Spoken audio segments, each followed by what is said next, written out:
Mas pinasarap na pan-Bisaya o salbaro. Lamig pas imong ex ni. Charot! Simple, kompletong sangka at tamang sukat. Malinamnam at masarap din ito i-partner sa kape. Tara, umpisahan na natin agad.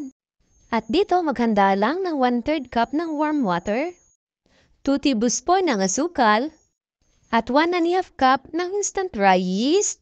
Pwede rin po dito ang brown sugar. I-mix-mix lang po natin ito. At iset aside lang muna natin ito.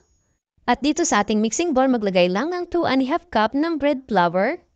At maglagay rin tayo ng 1½ cup ng grated coconut. Lagyan rin natin ng ½ cup ng asukal. Para mas lalong sumarap, lagyan lang natin ng 1 sachet ng powdered milk. Kahit anong brand ay pwede po. I-mix-mix lang po natin itong mabuti.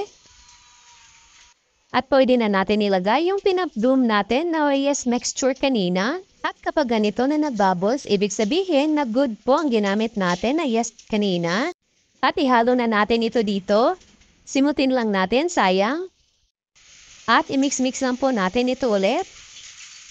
Maglagay rin tayo ng 1/4 cup ng melted margarine. Kung may butter po kayo, mas mainam po. At masahin na po natin ito ng mga 4 minutes. Napakadali lang po gawin itong pan-Bisaya o salbaro. At kapag ganito na, pwede na po ito. Naglagay na ako ng konting mantika sa kamay para hindi dumikit. Gumamit lang ako ng 1/3 cup na panukat para pantay lahat. At binugin lang po natin ito.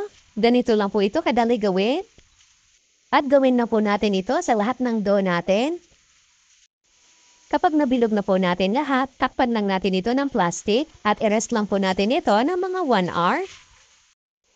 After 1 hour, ready na po ito para isa lang natin sa ating kawali. Napreheat ko na po itong kawali, wala pong tubig ang kawali ha.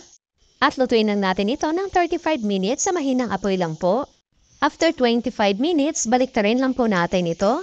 Kung umabot po kayo sa puntong ito ng ating video, maaari po bang pusuan nyo at i-share ang ating video? Malaking tulong na po yan para sa akin. Maraming salamat po. Ayan na, may masarap na tayong pan-Bisaya o salbaro. Napakabango talaga nito at ang sarap kainin. Inanlagi, mas lami pa ni sa imong ex. Charot!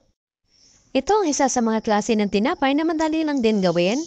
At simple lang ang mga ingredients. Kaya try nyo na din po ito. Maraming salamat hanggang sa susunod po.